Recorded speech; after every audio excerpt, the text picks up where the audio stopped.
자, 대한항공의 아시아나항공 인수 작업이 본격화됐습니다. 산업은행이 재무적인 투자자로 인수에 참여를 해서 8천억 원을 투입하기로 했는데요. 이렇게 되면 인수는 좀 어떤 절차로 진행이 되는 겁니까? 빠르면 올해 중으로도 인수가 완전히 끝날 수 있을 것으로 보이는데요. 현재 지금 이미 오늘 오전에 대한항공과 산업은행이 각각 또 한진칼까지 각각 이사회를 거쳐서 산업은행은 한진칼에 8천억 원을 지원하기로 확정을 했고요. 또 한진칼은 그 8천억 원을 대한항공에 대한항공이 유상증자할 때 그 주식을 사주기로 했습니다. 그러다 그 8천억은 결국 대한항공으로 가는 거죠. 그러네요. 그 과정에서 대한항공은 그 8천억 시드마니와 함께 유상증자를 해서 1조 8천억이라는 돈을 모으게 되고 그 1조 8천억 원의 돈을 현재 아시아나의 주식을 갖고 있는 금호산업 거기에 1조 5천억 정도를 두고 주식 35% 정도를 가져오게 됩니다. 예. 그리고 산업은행이 갖고 있는 연구체 3천억 정도 이렇게 가져와서 빠르면 12월 초 정도에도 대한항공이 아시아나의 일대 주주로 우뚝 서면서 우리나라에는 대한항공과 아시아나 두 항공사 체제에서 일개 항공사 체제로 전격적으로 바뀔 것으로 보입니다. 네. 초대형 항공사가 탄생할 발판이 지금 마련됐지만 풀어야 할 과제도 적진 않습니다. 경영권을 두고 조원태 회장하고 대립 중인 사모펀드 KCGI가 그 아시아나항공 인수 반대 의사를 밝혔고 독과점으로 인한 운임 인상도 지금 우려되고 있는 상황인데 이 부분에 대한 말씀도 좀 주시죠. KCGI 입장에서 지금 정부가 추진하고 있고 산업은행이 자금을 대고 있는 이 그 강력한 대한항공의 아시아나 인수 드라이브를 막기는 좀 역부족이 아닌가 싶습니다. 오늘 오전에 이렇게 결정이 나왔습니다만 아직 KCGI는 아무런 공식적인 입장을 밝히지 않고 있는데요. 이 산업은행이 아시아 한진칼에 돈을 내겠다는 그것을 끝까지 저항하기가 쉽지가 않을 것으로 보여요.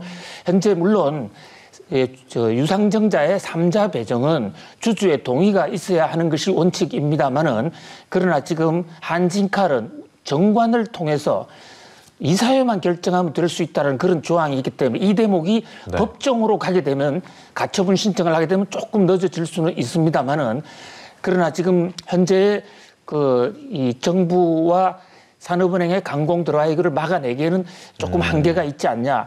근데 그러면서 동시에 몇 가지 이제 이 합병을 통해서 기대 효과, 그러니까 우리나라 항공산업이 이제 방만한 경영에서 좀 더 효과적으로 집중과 선택을 할 수 있게 됐다라는 그런 긍정적인 효과가 기대가 되고 있고 또 다른 한쪽에서는 이제 고객의 소비자 선택의 폭은 좀 줄어드는 것이 아닌가. 독과점 때문에. 또 이 노조 입장에서는 대대적인 감원 선풍이 불지 않을까 하는 이런 기대와 염려가 교차하는 우리나라 항공사에서 매우 지금 엄중한 한순간을 맞고 있습니다. 네, 맞습니다. 사실 항공업계가 지금 코로나19로 크게 위축이 된 상황입니다. 말씀처럼 구조조정에 대한 우려도 나오고 그렇다면 협상 과정에서 노조의 협의도 좀 이끌어내야 될 텐데요. 그렇습니다. 그런데 현재 지금 만약에 이 상태를 그대로 좌시한다고 그러면 아시아나 항공의 스스로의 자체 도산 가능성이 굉장히 높고요. 지금 자본 잠식 규모, 그러니까 이미 자기 자본금보다도 빚이 더 많아져 있는 상태거든요. 그런 의미에서 지금 상태에서 해체했을 경우에 노조의 그 타격 규모가 훨씬 더 클 수도 있다. 이렇게 지금 정부와 산업은행 쪽에서는 설득을 해 나가고 있는 것 같아요. 네. 그리고 또 산업은행 측에서는 급작스런 구조조정은 최대한 억제하겠다. 그리고 그 새 신규 노선을 확대하는 방법으로 피해를 줄이겠다. 지금 이렇게 해 나가면서 노조와의 접촉을 시도하고 있고 이미 지금 6개 노조가 관련이 되어 있는데 6개 노조하고도 얘기가 지금 본격적으로 되고 있는 것 같습니다. 근데 근본적으로 우리나라의 항공산업 중에서도 특히 아시아나가 그 지주에 쌓인 금호그룹의 방만한 경영 또 아시아나 돈을 그룹으로 빼가는 그런 어떤 그 사익 편취적 행동 때문에 아시아나가 어려웠었는데 거기다가 더해서 코로나가 닥쳤고 또 일단 지금 산업은행 주도하는 그 매각 빅딜이 HDC 현대산업개발하고도 이것이 결렬이 되지 않았습니까? 그 과정에서 빚규모가 더 커졌거든요. 네. 그런 의미에서 지금 두 회사를 통폐합하는 것이 우리나라 경제에 또는 이 항공사 발전에 좀 더 나을 것이다. 이런 대목을 산업은행이나 정부 쪽에서는 강력히 주장을 하면서 노조를 설득할 것으로 보입니다. 네. 예, 알겠습니다. 이 내용도 좀 짚어보겠습니다. 당정이 현재 연 24%인 법정 최고금리를 연 20%로 4%포인트 인하하기로 했습니다. 금리를 낮추면 서민들의 이자 상환 부담이 좀 줄어들 텐데 반대로 대출 기회 자체를 좀 뺏을 수 있다 이런 의견도 있어요. 어떻게 보십니까? 네, 참 쉽지 않은 선택이에요. 경제학 교과서에도 한꺼번에 풀지 못하는 가장 어려운 문제를 바로 금리도 낮추면서 대출 기회도 확대하는 이 문제거든요. 금리를 낮추게 되면 돈을 빌려주는 사람들 입장에서는 가급적 돈을 안 빌려주게 그렇죠. 되고 또 거기에다가 비용을 많이 요구하게 되기 때문에 대출의 양은 줄어들 수밖에 없는 상황인데 그럼에도 불구하고 당정이 최고금리를 24%에서 20%로 낮추기로 했습니다. 이는 현재 한국은행 기준금리가 0.5%로 떨어졌음에도 불구하고 시중의 일부 대부업체들의 최고금리가 떨어지지 않는다. 네. 그로 인해서 이 서민들 특히 한계기업 사람들의 피해가 크다.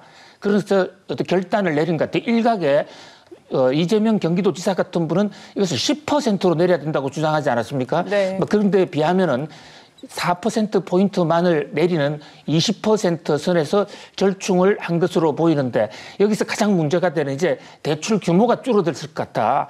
그래서 한계 기업에 있는 사람들이 돈을 더 못 빌리게 될 것 같다는 그 우려에 대해서 정부가 약 2천억 정도의 생활 안정자금과 기금급 구제자금을 따로 마련하기로 했습니다. 과연 그것이 어떻게 실효적으로 작동을 할지 좀 지켜볼 필요가 있는 대목이라고 생각이 됩니다. 네, 2천억이라는 자금을 마련하긴 했는데 사실 코로나19로 지금 숙박이나 음식점 업계에서 대출이 증가하고 있다고 들었습니다.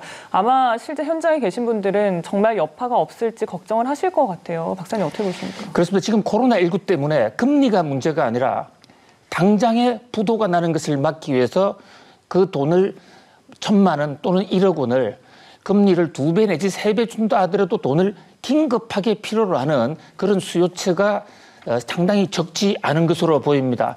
그런데 또 한편에서는 일부 대부업체들이 이런 기회를 악용해서 네. 금리를 자금의 여유가 있으면서도 금리를 지나치게 올리는 이런 사태가 야기되고 있다. 그래서 결국은 정부가 두 마리 토끼를 한번 다 잡아보겠다라고 하면서 금리는 4%포인트 내리고 또 추가로 2천억 정도의 긴급 자금을 투자하겠다. 이게 이제 당장에 시행되는 건 아니고요. 내년에 하는 것인데 아무튼 그 양측의 피해를 다 막기 위한 그런 솔로몬의 지혜가 있어야 될 것으로 보입니다. 네, 알겠습니다.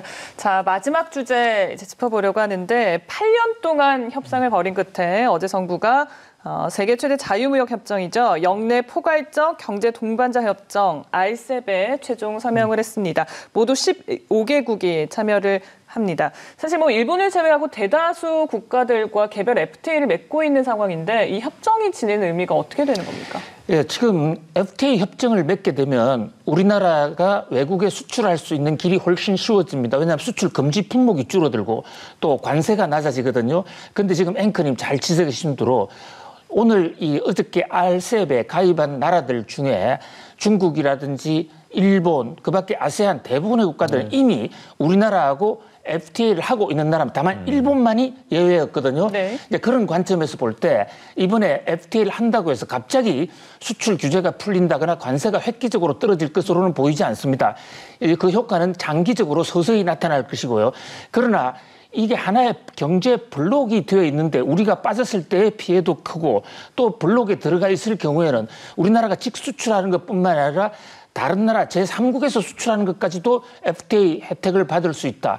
그런 면에서 상당히 우리나라의 기회가 넓어지고 우리나라의 무역 박앤 파워도 늘어난다. 특히 우리나라는 무역 의존도가 세계에서 가장 높은 나라이기 때문에 이 지역에 이 영내 이 경제 동반자 협정에 들어가지 않는다는 것은 상상하기 어렵고 들어감으로 인해서 얻는 시너지 효과가 상당히 클 것으로 보입니다. 네.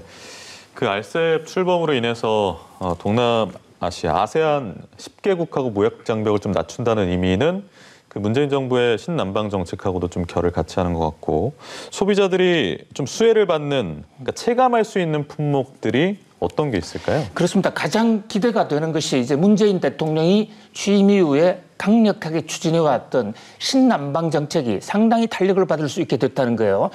문재인 대통령이 직접 경제 외교를 하면서 아세안 각국을 다 돌아다니면서 FTA를 맺었지 않습니까? 그래서 우리나라의 수입 자유화율을 89%까지 낮췄는데 이번에 RCEP에 가입함으로써 또 그것을 90% 중반으로 또 낮췄단 말이죠. 그럼으로써 우리나라의 관세가 낮아짐으로써 혜택을 받는 업종들이 여러 가지가 있는데 이를테면 자동차 부품이라든지 철강 또 섬유, 기계부품, 우리나라의 전통산업 여기에 대해서 아세안 국가들의 수요가 크거든요. 그런 것들에 대한 수출이 획기적으로 늘어날 것으로 기대되는 반면에 그 나라로부터 들어오는 농산물, 또 어업물 이런 부분에 대해서는 우리나라 농촌이 시장 개발로 인해서 조금 손해도 같이 감수해야 되는 그런 희비가 엇갈린다고 볼 수 있겠습니다. 네. 그리고 RCEP으로 뭐 앞서 이야기 잠깐 나왔습니다만 일본과의 단일 간의 양자 협정은 아니지만 한일 간에 처음으로 FTA 체결 효과도 거두게 됐는데 좀 어떻게 전망하십니까 전체적으로? 예, 이것도 굉장히 의미가 있어요. 우리나라가 지금 전 세계 거의 대부분의 국가, 브라질만 빼고는 세계 10대 교육과 모두 FTA를 하고 있는데 가장 가까운 일본과는 노무현 정부 때 좀 시도하다가 실패를 해서 한국과 일본 간에는 FTA 자유무역 협정이 없습니다. 어떤 국제협정을 통해서도 만날 수 없게 돼 있단 말이죠. 그런데 이번에 RCEP을 통해서 일본도 회원국으로 가입하고 우리도 회원국으로 가입하는 바람에 RCEP의 규정을 통해서 우리가 일본에 직접 관세 우대를 받으면서 수출할 수 있는 길이 열렸고 일본 제품도 한국에 바로 들어올 수 있는 길이 열렸습니다. 네. 한일 경제가 정치 때문에 상당히 교착 상태를 맞고 있는 그런 와중에 한일 교류가 늘어나는 중대한 교두보가 될 수 있고요. 또 이번이 기회가 돼서 한국, 일본 양국이 FTA를 맺으면 서로에게 윈윈할 수 있는 것이다라는 국민적 인식의 확산을 통해서 한국과 일본이 경제 동반자 관계로 나아가는데 상당히 큰 어떤 전기가 될 수 있을 것으로 한일 간의 교역 확대에 대한 기대가 큽니다. 네. 반면 이제 뭐 다른 나라, 예를 들어서 중국에서 한일 간의 경쟁이 치열하다든지 이런 부분도 있을 것 같습니다. 그렇습니다. 이제 같은 시장이 되고 특히 일본이 중국과의 FTA를 맺다 보니까요. 우리는 그동안에 일본이 없는 상태에서 한중 FTA를 믿었기 때문에 우리가 상대적으로 유리하게 작용을 해왔는데 일본이 공식적으로 중국 시장에서 우대 대우를 받게 되면 중국 내에서의 한일 간 경쟁이 훨씬 더 본격적으로 커질 것으로 보입니다. 그러나 한국이 현재 그런 관세 장벽 때문에 경쟁력이 줄어들어서 중국에서의 피해를 받을 정도의 우리나라의 산업 경쟁력이 아니거든요. 그런 면에서 잃는 것보다는 얻는 것이 훨씬 더 크다. 그래서 RCEP이 우리 국가 경제에 미치는 또 통상 무역 환경에 미치는 플러스적인 효과는 상당히 클 수 있다. 더군다나 세계 보호주의가 지금 창궐하고 있는 마당에 저런 RCEP이 등장함으로 해서 다자주의로 미국의 바이든을 끌어갈 수 있는 그런 면에서도 좋은 계기가 될 것으로 보입니다. 근데 이 RCEP이 사실 중국 주도라고 알고 있고요. 그것과 좀 어떻게 보면 대립구도 있는 것이 환태평양 경제 동반자 협정 TPP입니다. 물론 지금 트럼프 행정부에서 빠지긴 했지만 추후에 바이든 행정부가 들어서면 좀 압박이 있지 않겠느냐 이런 우려도 나오던데요. 네, 그 대목이 가장 지금 우리가 우려해야 될 대목이고 이번에 RCEP을 하면서 정부의 가장 큰 과제이기도 합니다. 원래 이 RCEP은 10년 전에 중국이 미국에 대항하기 위해서 만든 상당히 정치적으로부터 출발을 한 거예요. 미국이 TPP라는 단체를 통해서 경제 공동체 블록을 만들려고 그러니까 중국이 주변에 있는 국가들을 뭉쳐서 RCEP을 추진하기 시작했거든요. 그래서 TPP와 RCEP은 아주 일촉즉발의 긴장 상태까지 갔었습니다. 그러다가 이제 트럼프 대통령이 오면서 미국이 스스로 포기를 하는 바람에 지금은 TPP라는 것은 자그마한 단체로 지금 줄어들어 버렸어요. 뭐 그런 상황이기 때문에 만약에 두 단체가 경쟁을 치열하게 했다면 지금 우리가 RCEP만 참여하고 TPP는 참여하지 않고 있거든요. 그런 면에서 미국의 입장에서 눈에 가시가 돼서 미국이 볼 때 한국은 중국 편이 아니냐 이런 오해를 받을 수도 있게 딱 좋았는데 그러나 미국이 스스로 빠졌기 때문에 거기에서 우리가 우리의 생존을 위해서 어쩔 수 없게 참여한 거다. 그 이해가 충분히 될 수 있을 것 같고요. 이제 문제는 지금부터 바이든이 결코 가만히 있지 않을 겁니다. 지금 미국 언론의 여론이 그렇게 심상치가 않아요. TPP를 복귀하든지 아니면 바이든이 주도하는 미국의 또 경제 동맹이 생길 겁니다. 네. 그때 우리가 단순하게 중국 편이다, 중국 블록의 한 국가일 뿐이다라는 그런 인상을 주지 않도록 미국과 적극적인 통상 외교를 할 필요가 있다 이렇게 봅니다. 네, 알겠습니다. 여기까지 김대호의 경제일기 김대호 박사님과 함께했습니다. 네, 고맙습니다. 고맙습니다. 감사합니다.